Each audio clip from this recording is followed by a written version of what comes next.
इसका मतलब ये हुआ कि बारिश होगी तो तुम काम पर नहीं आओगी? ना ना, मेरे कहने का ये मतलब नहीं था मेम साहब। तुम जानती भी हो 3 दिन से कितनी परेशानी हो रही है मुझे। सारा काम मुझे खुद करना पड़ा। माफ कर दीजिए मालकिन जी, पर मैं क्या करती, आने के लिए रास्ता ही नहीं था। सब जगह पानी भरा हुआ था। बहाने तो तुझे बहुत बनाने आते हैं। जान की देख, अगर अगली बार ऐसा किया ना तो फिर काम से हमेशा के लिए छुट्टी। अरे ना ना मालकिन, ऐसा मत कीजिए। बारिश की वजह से मेरे पति की मजदूरी भी छूट गई है। बड़ी मुश्किल से घर में 2 वक्त खाने की रोटी का जुगाड़ हो पाता है। आप मुझे काम से निकाल देंगे तो हम क्या खाएंगे? अगर इतनी ही चिंता है तो फिर रोजाना काम पर आया करो। चलो अब जल्दी से जाकर घर का सारा काम करो। बारिश रुकने का नाम ही नहीं ले रही थी। पूरे शहर में बाढ़ जैसे हालात बन गए थे। लेकिन नौकरी जाने के डर से जानकी किसी तरह रोज काम पर जाती थी।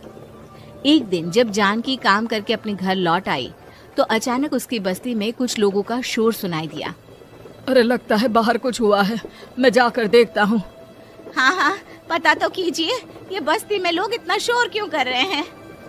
बाहर जाकर कालू ने एक आदमी से पूछा।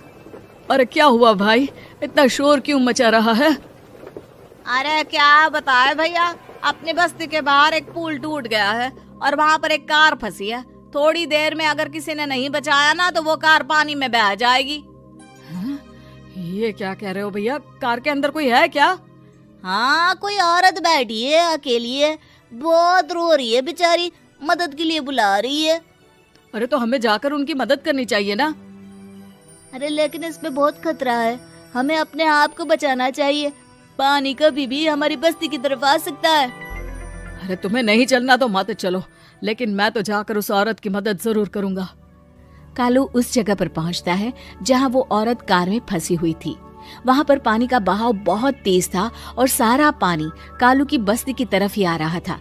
कालू ने एक बड़ी सी रस्सी को पेड़ से बांध दिया और दूसरे सिरे को कार की तरफ फेंक दिया और उस औरत को रस्सी के सहारे बाहर आने के लिए कहा।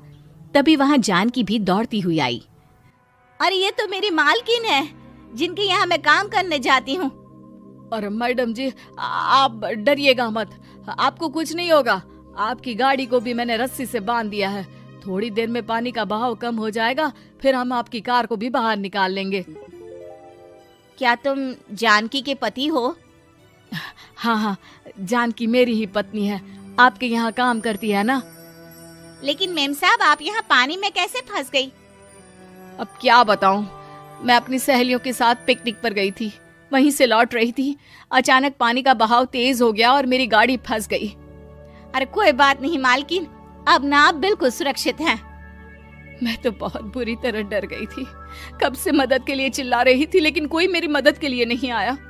भला हो तुम्हारा पति का जिसने मेरी जान बचा ली। लेकिन जानकी, मैंने तुम्हारे साथ बहुत गलत व्यवहार किया। इतने खराब मौसम और बाढ़ में भी तुम्हें काम पर आने के लिए कहा, नौकरी से निकालने की धमकी भी दी, और तुमने मेरी जान बचाई। मुझे माफ कर दो। अरे कोई बात नहीं मालकिन, आपकी जान बचाना तो हमारा धर्म था। देखो जानकी, तुम्हारी झोपड़ी में जो भी नुकसान हुआ है उसके लिए मैं तुम्हें पैसे दूंगी। आज तुम्हारे पति ने मेरी जान बचाई है और आज के बाद मैं तुम्हें कभी भी नौकरी से निकालने की धमकी नहीं दूंगी। आज मैं तुम्हारी परेशानी को अच्छी तरह समझ चुकी हूँ। हम जैसे पैसे वाले लोगों के लिए अपने घर में बैठकर बारिश का मजा लेना बहुत आसान है, लेकिन तुम गरीब लोगों के लिए बाढ़ और बारिश काफी परेशानी खड़ी कर देते हैं। ये बात मुझे आज अच्छी तरह समझ आ गई है। आपका बहुत बहुत धन्यवाद मालकिन।